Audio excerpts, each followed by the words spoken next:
네, 앞으로 다가올 종목들의 영광의 순간을 미리 발굴해보는 시간, 월요일의 잠금 해제 시간입니다. 오늘은 이분과 함께 해볼게요. 알파경제 김종효 이사님 나와 계십니다. 이사님 어서 오세요. 네, 안녕하십니까. 네, 이사님 오늘도 저희 잠금 해제 종목들 통해서 종목들 하나하나 발굴을 해볼 텐데 이전에는 그동안 좀 많이 눌려있는 종목들, 더 빠질 게 없는 종목들 많이 가져와 주셨다면 오늘은 조금 색깔이 다르더라고요. 헤드라인 먼저 확인하고 오겠습니다. 네, 오늘 나눠볼 이야기는요. MSCI 정기 변경 한 달을 앞두고 어떤 종목이 편입 종목으로서 유력하게 거론되고 있는가 그 주인공을 좀 물색해보는 시간 가져보겠습니다.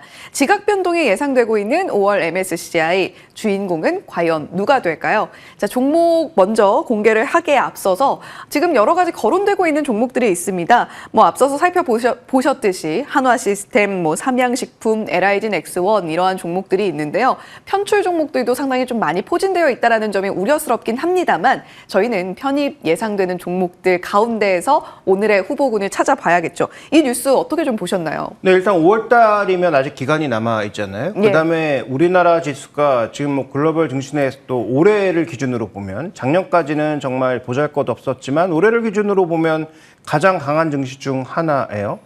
그러면 여전히 외국인이 팔고 있는 국면에서 어쨌든 이런 수급 이슈가 있다라는 것 자체가 긍정적인 거예요. 그러면 산업도 긍정적이고 수급도 긍정적이라면은 그러면 최소한 이 이슈가 소멸되는 5월 정도의 구간까지는 이들 종목에 대해서 좀 긍정적 평가가 필요하지 않을까라고 보고 있는 거고요. 그래서 업황을 떠나서 어쨌든 수급 이벤트가 지금 수급이 부족한 국내 시장에 있어서는 굉장히 중요한 이벤트일 수밖에 없다. 그래서 너무 이제 밸류가 고평가된 그런 수준만 아니라면 적정 수준의 밸류라면 저는 충분히 진입이 가능한 그런 구간이 아닌가라고 봐서 해당 종목군들 전체적으로 긍정적으로 보고 있는데 오늘은 이제 그중에 한 종목을 좀 골라봤습니다. 예, 그중에 어떤 종목을 언급을 해주실지 굉장히 궁금해지는데요. 첫 번째 종목 바로 공개해 보겠습니다. 5월 MSCI 편입 후보군으로 강력하게 언급이 되고 있는 LIG넥스원에 대한 이야기 해볼 텐데요. 두 가지 키워드 바로 열어보죠. 첫 번째 키워드는 실적입니다. 지금 방산 기업들 실적 상당히 좋게 나타날 것으로 기대된다. 이런 뉴스 기사들도 많이 보이던데요. 실적에 대한 이야기 첫 번째로 나눠보고요. 두 번째 키워드는 그렇다면 매수 타이밍 어떻게 잡아볼까? 이 부분으로 이어가 보겠습니다. 자, LIG넥스원의 실적 아무래도 좀 기대가 좀 크죠? 네, 1분기는 좋지 않을 걸로 예상을 하고 있어요. 지금 다른 방산주와는 달리 LIG넥스원의 실적은 OP마진은 8% 정도로 그렇게 나쁜 것은 아닙니다만 매출단에서 일단 큰 폭의 증가가 없기 때문에 다른 기대하고 있는 종목과는 달리 약간의 이제 조정이 있을 것으로 보고 있습니다. 그럼에도 불구하고 중장기적으로는 큰 이상이 없다라는 게 전반적인 이제 흐름인데 왜 그러냐면 LIG넥스원을 포함한 모든 방산주가 마찬가지지만 준비된 그림에서 보시는 것처럼 해외 쪽의 매출이 늘어나면서 결국 OP마진이 올라가고 있는 거예요. 그러니까 국내 방사청과 거래했을 때는 좋은 마진을 거래하기가 어렵죠. 규모는 조 단위로 굉장히 큽니다만 3%에서 4% 내에 불과한 굉장히 낮은 마진이었다면 이게 이제 해외로 가기 시작하면서 전반적으로 터지고 있는 거예요. 그래서 UAE 수주와 관련된 부분들이 점점 쌓이고 있는 상황이고 UAE뿐만 아니라 전체적으로 보면 지금 계속 해외로 진출하는 그런 구간들이 늘고 있는 거죠. 특히 그 어떤 지역보다도 중동 지역 쪽에서 이 상공을 방어하고자 하는 그런 의지가 높아질 수밖에 없다. 왜냐하면 지금 UAE의 두바이나 이런 도시들뿐만 아니라 그 사우디를 포함해서 소위 이제 자신들의 적성 국가와 붙어 있는 그런 국가들 쪽에서 또 적극적인 그 개발이 일어나고 있잖아요.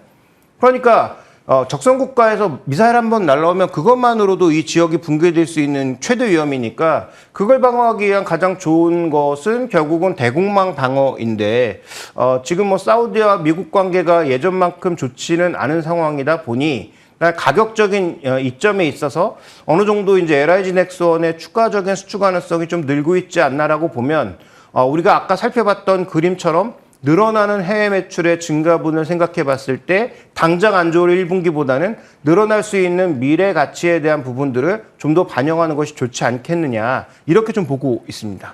예, 방산 종목들에 대한 실적 기대감 높은 상황이기는 합니다만 LIG 넥스원의 1분기 실적은 타 방산업체 대비 조금은 실망스럽게 나올 가능성이 있다라고 언급을 해주셨습니다.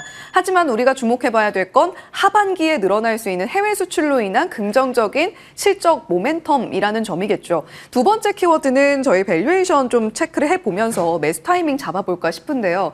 그렇다면 실적 발표 이후에 약간 주가가 눌릴 가능성도 좀 있다고 보시나요? 네, 일단 수급적인 측면에서 5월 달까지 긍정적인 이슈가 있는 건 사실이지만 말씀드렸다시피 1분기 실적은 예상을 하회하거나 아니면 예상 정도 수준이라면 어느 정도 지금의 밸류가 준비된 그림에서 보시는 것처럼 싸지 않아요. 물론 성장성을 고려했을 때 비싸지도 않지만 싸지도 않은 그런 국면이어서 지금 현재 구간에서 올라가는 타이밍에서 적극적으로 접근하기에는 조금 부족한 측면이 있습니다. 그래서 매수 타이밍은 전반적으로 조정을 이용하는 것이 좋다라고 보고 있고요.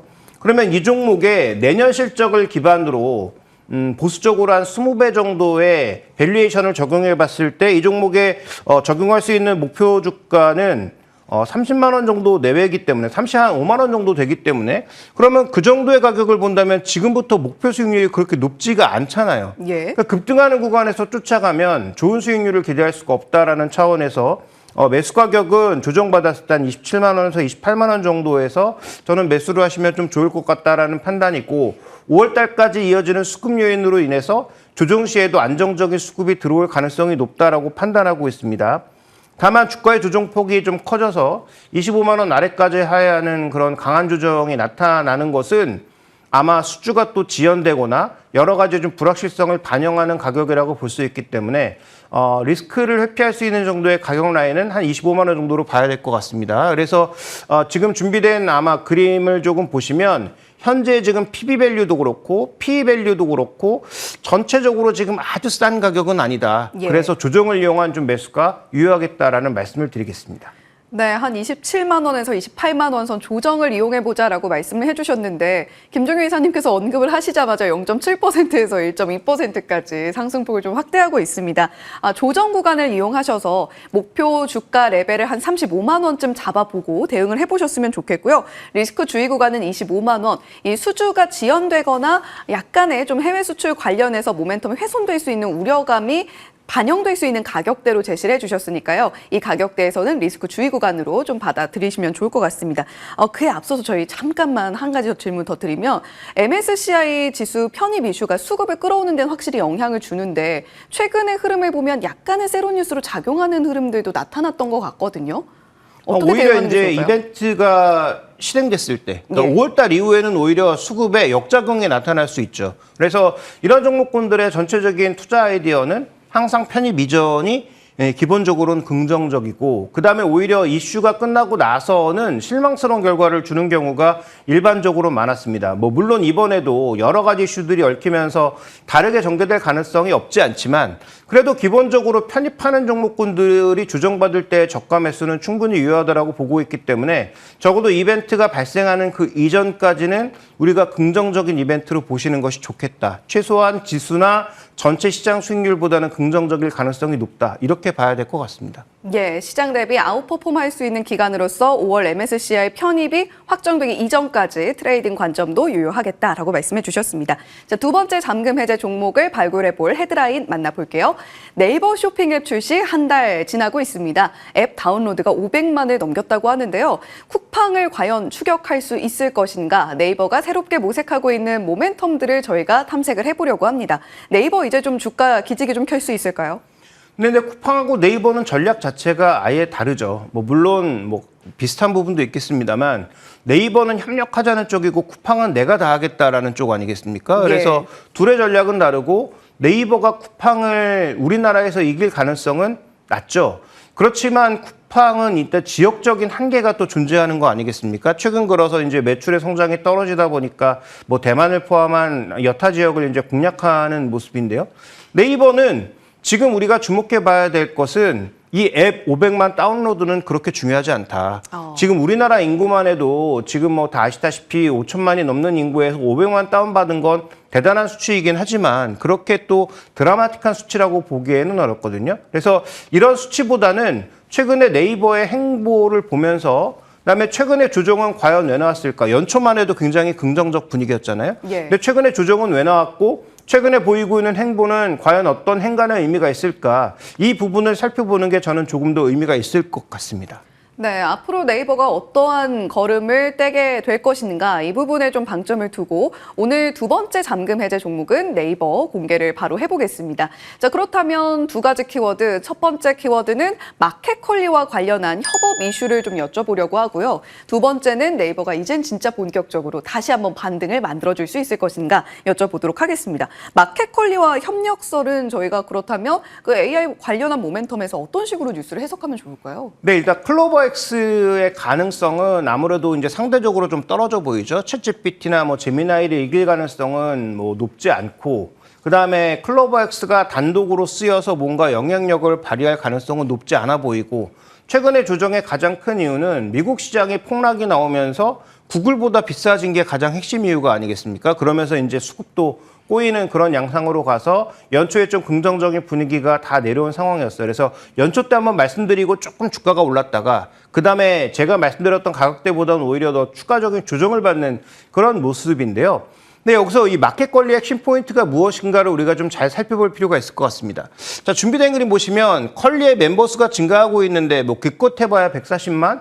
이 무슨 의미가 있을까라고 생각해 볼 수 있겠지만 어쨌든 지금 네이버에서 쇼핑 내에서 가장 부족했던 카테고리 그 중에 하나가 바로 신선식품이었다는 거죠. 예. 그걸 이제 뭐 SSG 그다음에 뭐 이마트랑 한번 해보려고 했습니다만 실제로 그렇게 크게 늘지 않은 상태에서 마켓 컬리가 들어오면서 두 가지가 채워졌는데 첫 번째로는 30대에서 50대 여성들의 데이터가 채워졌다라는 게 포인트고요.